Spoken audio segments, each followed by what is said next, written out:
नमस्कार बच्चों, आज हम पढ़ेंगे बाल राम कथा में से। यहाँ क्या होता है, फर्स्ट इसका जो चित्रकूट में भरत है उस टाइम उनको पता चल जाता है कि अयोध्या में आपको बुलाया है। वो तत्काल उसी टाइम अयोध्या में वहाँ जाते हैं। उनको पता चलता है कि राम चले गए हैं अयोध्या को छोड़कर। ये किस कारण गए हैं, उनकी माता का पता भी चल जाता है, उनको किसने भटकाया। ये सारी बातों के सवालों के जवाब उनको मिल जाते हैं यहाँ पे। फिर उन्होंने क्या मन बनाते हैं, कहते हैं कि जहाँ भगवान श्री राम गए हैं उनके पीछे पीछे वो चल पड़ते हैं उनको मनाने के लिए। सभा के अंदर जो भी मंत्री होते हैं, जो राज्य में जो भी लोग होते हैं, वो सारे उनके पीछे पीछे चल पड़ते हैं। आगे फिर उनका क्या होता है, राम और भरत मिलाप होता है। कहाँ? वहाँ एक पहाड़ी पर भरत मिलाप होता है, जिसको हम पढ़ेंगे।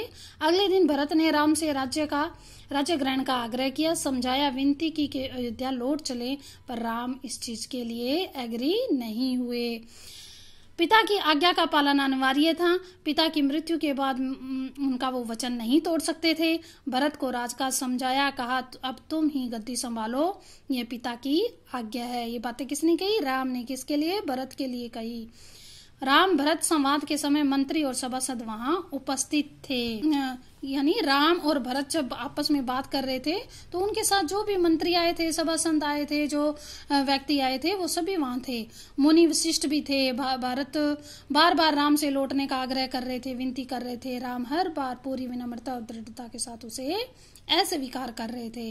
महर्षि वशिष्ठ ने कहा, राम रघुकुल की परंपरा में राज्य ज्येष्ठ पुत्र ही होता है। यानी रघुकुल की जो परंपरा जो चली आई है, रीति चली आई है, उसमें बड़ा पुत्र ही राजा बनता है।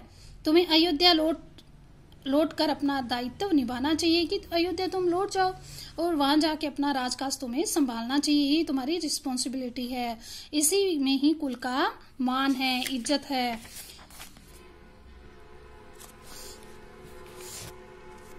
आगे क्या हुआ फिर? राम ने बहुत संयत स्वर में कहा, चाहे चंद्रमा अपनी चमक छोड़ दे, सूर्य पानी की तरह ठंडा हो जाए, हिमालय शीतल ना रहे, समुद्र की मर्यादा भंग हो जाए, लेकिन मैं अपने वचन को नहीं तोड़ सकता। उनके पिता ने जो वचन दिए थे मैं उनको निभा के रहूंगा, चाहे दुनिया की इधर की उधर हो जाए। मैं उन्हीं की आज्ञा से वन आया हूँ।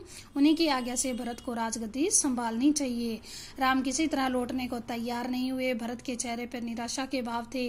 वे विफल हो गए, यानी हार मान गए राम को मनाने में। आप नहीं लौटोगे तो मैं भी खाली हाथ नहीं जाऊंगा। तो क्या लेके जाऊंगा? राम की जो पादुकों, जो चरण, जो पैरों में पहनने वाली खड़ाऊ थी, वो लेके जाऊंगा, चरण पादुकाएं।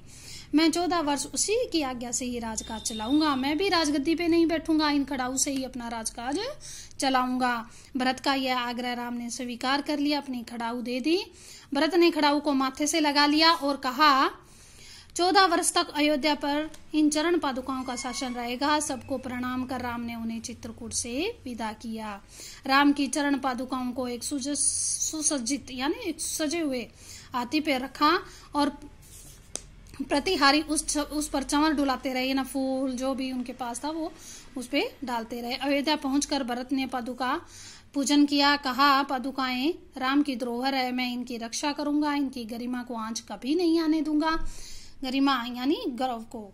भरत अयोध्या से कभी नहीं रुके। तपस्वी के वस्त्र पहने और नंदीग्राम चले गए। जाते समय उन्होंने कहा, मेरी अब केवल एक ही इच्छा है, इन पादुकाओं को उन चरणों में देखूं जहां इन्हें होना चाहिए। मैं राम के लौटने की प्रतीक्षा करूंगा 14 वर्ष।